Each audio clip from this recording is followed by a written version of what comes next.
नमस्कार, आप देख रहे हैं भारतीय न्यूज़ 24/7 और मैं हूं आपके साथ दिलीप पांडे। करते हैं खबरों की शुरुआत। खबर छपरा से। करखा प्रखंड के उच्च मध्य विद्यालय पचपटिया में शिक्षा संवाद का आयोजन की गई, जहां यह संवाद बिहार के प्रत्येक उच्च मध्य विद्यालयों में किया जा रहा है। इसी क्रम में गरखा प्रखंड के यह पचपटिया में शिक्षा संवाद का आयोजन किया गया, जहां पर लोक कल्याणकारी योजनाओं के बारे में भी बच्चों और उनके अभिभावकों को अधिकारियों के द्वारा जानकारी दी गई।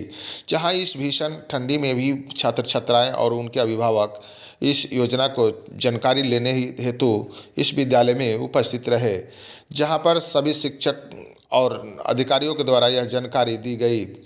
जहां मंच का अध्यक्षता कर रहे विद्यालय के शिक्षा समिति के अध्यक्ष अरुण कुमार सिंह ने किया। मंच संचालन राजेश कुमार तिवारी और संचालन बलवंत कुमार और अजय कुमार सिंह ने की। कार्यक्रम की शुरुआत आए मुख्य अतिथियों के द्वारा दीप प्रज्वलित कर किया गया।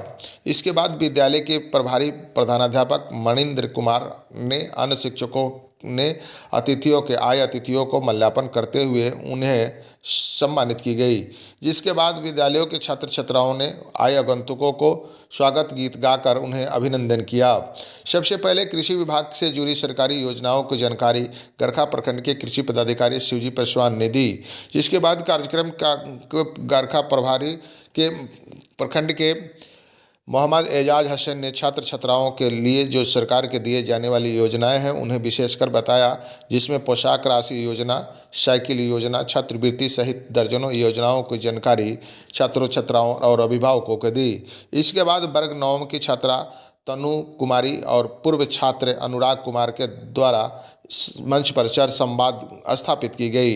इस अवसर पर गरखा प्रखंड समन्वयक दरवेश कुमार एवं योजना पदाधिकारी रवि आनंद ने संवाद में हिस्सा लेकर अन्य योजनाओं को जानकारी दी। इस अवसर पर शिक्षिका सुनैना सिंह, गीता सिंह राणा, अर्जुना, निशा गुप्ता, कुंदन तिवारी, मुकेश कुमार, भोला कुमार शाह एवं अन्य विद्यालय के कर्मी सहित सैकड़ों छात्र छात्राएं और उनके अभिभावक उपस्थित रहे, जहां पर सरकार के द्वारा इस संवाद में दिए गए तमाम योजनाओं की जानकारी दी गई और साथ ही शिक्षा पदाधिकारियों के द्वारा उन्हें हो रहे कृषि से तमाम लाभों के बारे में भी यह जानकारी दी गई। अगर आपने चैनल को लाइक और सब्सक्राइब नहीं किए हैं तो ये लाइक और सब्सक्राइब जरूर करें और जन जन तक पहुंचाएं, ताकि अन्य लोगों को भी यह लाभ मिल सके।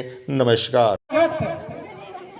मशरूम उत्पादन पर प्रशिक्षण दिलाया जाता है और उसमें भी शिक्षित होना जरूरी है।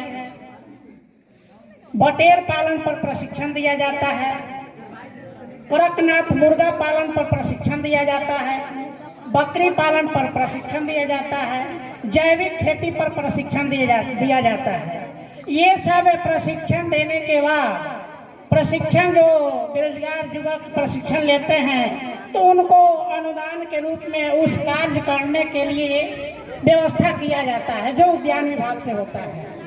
उसी तरह उद्यान विभाग है, कृषि का ही अंग है उद्यान विभाग। इस योजना के अंतर्गत माली का प्रशिक्षण है, मधुमक्खी पालन का प्रशिक्षण है, केला, अमरूद, पपीता, नींबू, ड्रैगन फ्रूट, कटहल उत्पादन, ये अन्य प्रकार के कार्यक्रम ये उद्यान विभाग से चलाया जाता है, जो प्रशिक्षण दिलाया जाता है। उसी तरह नर्सरी पर भी प्रशिक्षण दिलाया जाता है, जो नर्सरी कैसे तैयार करेंगे और कैसे हम उसका तैयार करके बाजार में बेचेंगे। मशरूम उत्पादन पर भी प्रशिक्षण है। स्ट्रॉबेरी एक फल है, उसका भी प्रशिक्षण दिलाया जाता है, जो कैसे हम उसका खेती करेंगे और मार्केट में उत्पादन करके बेचेंगे और अपने जीविका को उपार्जन करेंगे। फूल उत्पादन प्रशिक्षण है। इस प्रकार विभिन्न प्रकार के सब्जियां भी उसमें आता है। औषधीय पौधा भी है, जैसे लेमन ग्रास है, खस है, स्टीविया है, चिया है, सफ़ेद मूसली है, मेंथा है, वन तुलसी है।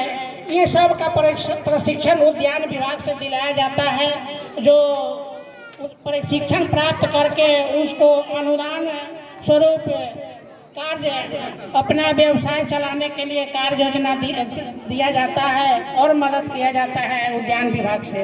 उसी तरह कृषि का योजना भी है, कृषि का ही अंग उद्यान और आत्मा है, उसी में कृषि भी है। कृषि का बीज उत्पादन का प्रशिक्षण दिया जाता है। मिलेट मैंने मोटा अनाज का भी प्रशिक्षण दिया जाता है।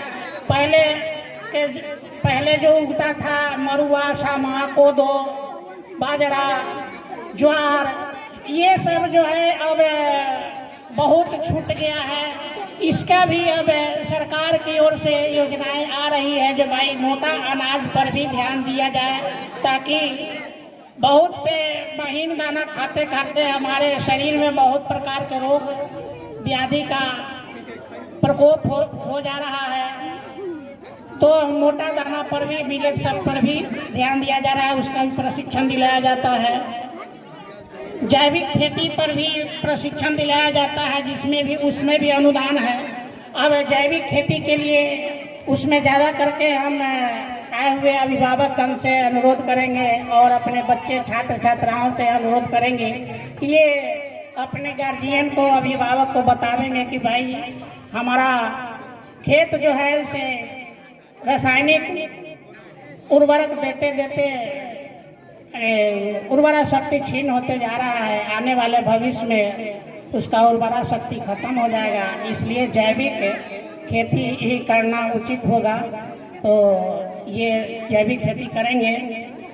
इसी तरह है पौधा संरक्षण का भी योजना है, उसमें कीट व्याधि का जो प्रकोप होता है उसका भी प्रशिक्षण दिलाया जाता है और कैसे कीट व्याधि पर नियंत्रण कर पाएंगे, ये भी प्रशिक्षण पौधा संरक्षण विभाग से दिलाया जाता है।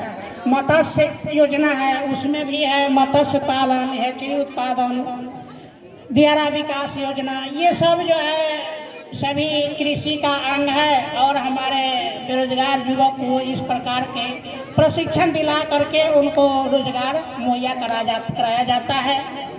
इसी के साथ मैं अपनी वाणी को विराम दूंगा और आगे हमारे कार्यक्रम पदाधिकारी महोदय शिक्षा से संबंधित जो योजनाएं हैं, महत्वपूर्ण योजनाएं, वे बतावेंगे। जय हिंद, जय भारत। धन्यवाद दियो सर।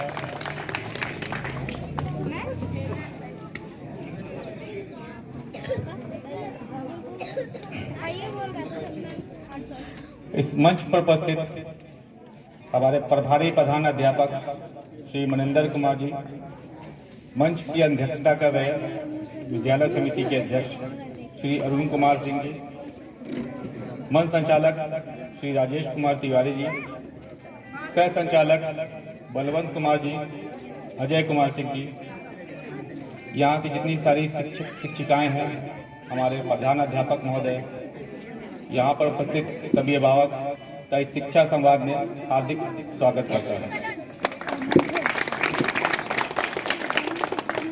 इससे पहले भी आप लोगों ने जाना होगा, इससे पहले एक चल रहा था जन संवाद में आप लोग भी उपस्थित हुई हैं।